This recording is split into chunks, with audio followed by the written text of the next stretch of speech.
Hello guys, welcome to my new vlog. I hope सबैजना सन्चै हुनुहुन्छ होला। अनि म पनि एकदम सन्चै आरामै छु।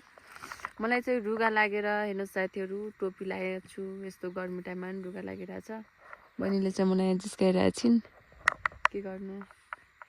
मम्मीले चाहिँ त्यहाँ पारी आलु गरिराख्नु भएको छ, यो खनेर। मैले चाहिँ यहाँ घाँस काटिरहेको छु साथीहरू। घाँस काट्दै पनि भ्लग स्टार्ट गरौँ कि भनेर। के गर्नु त, रुगा लागे पनि घाँस काट्नै पर्यो होइन त साथीहरू। यस्तो छ मेरो बहिनीको चर्ती कला, देख्नुहुन्छ। हजुरहरूको बहिनीले पनि यस्तै गर्छन् कि मेरो बहिनीले मात्रै हो यस्तो गर्ने साथीहरू। उगाइसक्नुभयो आलु। हाम्रो आलु चाहिँ खासै ठुलो फल्या छैन साथीहरू, सानो सानो फल्या छ। यत्रो यत्रो छ, चाहिएपछि खबर गर्नुलाई। कति रुपियाँ आलुलाई? 100 रुपियाँ किलो के कति हुन्छ धार्नी? 100 रुपियाँ केजी हो साथीहरू। 100 रुपियाँ धार्नी। एक धार्नीमा कति केजी हुन्छ? 2.5 किलो। एक धार्नीमा 2.5 किलो हुन्छ साथीहरू। चाहिएमा खबर गर्नुला। आलु खासै ठुला छैनन्, सानो साना छन्। बेच्ने कि नबेच्ने मम्मी? बेच्ने।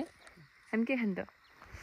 हामी के खान्छ? हामी मम्मी कहाँ हेर्न सक्नुहुन्छ साथीहरू। यस्तो गराउनुहुन्छ कपडा। आलु खाँदाखेरि यस्तो गर्नुहुन्छ। मेचे बसेर खन्नुहुन्छ। यस्तो बानी राम्रो होइन नि त साथीहरू, होइन त। अनि हाम्रो मगा चाहिँ यस्तो खतरा भएको छ। यो चाहिँ हाम्रो घर हो। यस्तो खतरा छ नि साथीहरू। त्यही हो साथीहरू। अब म एकछिन छिटो घाँस काट्छु, त्यसपछि फेरि भेट्नुपर्छ होला। डोको चाहिँ भर्यो है साथीहरू। अब म चाहिँ मेरो सानो बाच्छी हुन जान्छु। मेरो बाच्छी छिन्, कति क्युट छिन्। यसले पाएको पहिला चाहिँ यो पाएको, यसले यस्तै क्युट बाच्छी पाएको छ कि मैले फेरि साथीहरू। हेर्नुहोस् कति किन हुनुहुन्छ कि फेरि तपाईँ त। कुचु यिनीलाई चाहिँ भोक माने होलिन्। अहिले खाउने है गाईले फेरि गाई दुने टाइम भयो नि त साथीहरू। अनि गाई यस्तो दुने टाइममा चाहिँ कराउँछ कि हो। रात पनि पर्न लाग्यो। अनि फेरि कति क्युटी छिन्। माई गरिदिनुहोस् त। यो पाटो कति सानो थियो, यति सानो थियो। मैले काखमा हालेर यसलाई खेलाउँथेँ, यत्रो भइगयो। कति क्युटी, कति सानो थिएन नि। काखमा हाल्थेँ, खेलाउँथेँ, यत्रो भइगयो साथीहरू। तिमीले फेरि के भोक माने छौ? हातमा चाहिँ एउटै मात्रै चुरा छ साथीहरू। मैले चुरा लाथेँ कतिवटा भनेपछि नि, मैले 12वटा चुरा लाथेँ। यो हातमा 2टा छ, यो हातमा एउटा, यति माथि बाँकी रहेको चुराभरि। यहाँ चाहिँ कस्तो छ भनेपछि जाडो टाइममा पनि जाडो हुने कुरै गएको, गर्मी टाइममा पनि जाडो नै हुन्छ क्या। यहाँ चाहिँ अलि लेकमा छ नि त, अलि डाँडामा छ, त्यही भएर गर्मी टाइममा पनि जाडो हुन्छ। ज्याकेट लगाएर अनि टोपी लगाएर बस्नुपर्छ। पानी परिरहेको छ, त्यही भएर पनि जाडो छ। यहाँ चाहिँ लेकतिर भएर हो कि के हो, उता सहर बजारतिर चाहिँ यस्तो गर्मी चाहिँ एउटा टी सर्ट लगायो भने बस्नै सकिन्न, पुरै पसिनाले भिजिसकेको हुन्छ। यहाँ चाहिँ त्यस्तो छैन, ज्याकेट लगाउँदा पनि केही फरक पर्दैन, तातो हुन्छ। चाहिँ चिसो नै हुन्छ। चिसो टाइममा चाहिँ चिसो हुने कुरै भइगयो, गर्मी टाइममा पनि चिसो नै हुन्छ। यहाँ बस्नको लागि चाहिँ एकदम राम्रो हुन्छ, राम्रो छ। योचोटि चाहिँ हाम्रो आलुहरू खासै परेन साथीहरू। पहिला चाहिँ धेरै फल्थ्यो, योचोटि चाहिँ सानो सानो फल्या छ। पहिला चाहिँ ठुलो ठुलो फल्थ्यो, किनभने योचोटि असिना परेको थियो नि त।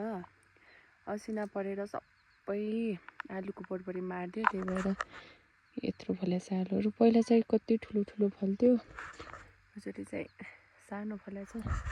धेरै यत्रो खन्दा पनि थोरै नै हाल्छ कि आलु चाहिँ। मम्मी चाहिँ गाई दुहुन जान लाग्नु भएको छ साथीहरू, हेर्न सक्नुहुन्छ तपाईँहरूले। गाई दुहेर चाहिँ कति दुध ल्याउनुहुन्छ मम्मीले। कति दुध ल्याउनुहुन्छ मम्मी? कति दिन्छ गाईले? गाई त भइगयो 1 महिना नै दिन्छ। मैले चाहिँ फेरि ज्याकेट लगाइहालेँ किनभने यस्तो रुगाले हेर्नु साथीहरू यस्तो बनाएको छ कि त्यही छाडिदिनु के यस्तो बनाएको छ। अनि ज्याकेट नलाएर चाहिँ यहाँ बस्नै सकिनँ, एकदम चिसो छ। चिसो भएर त होला नि मलाई रुगा लागेको। ज्याकेट टोपी लगाएर मात्रै बस्न सकिन्छ, नत्र सकिन्न साथीहरू। यहाँ चाहिँ यस्तै यस्तै कुराहरू पाक्छ, आलुहरू रक्सीहरू पाक्छ।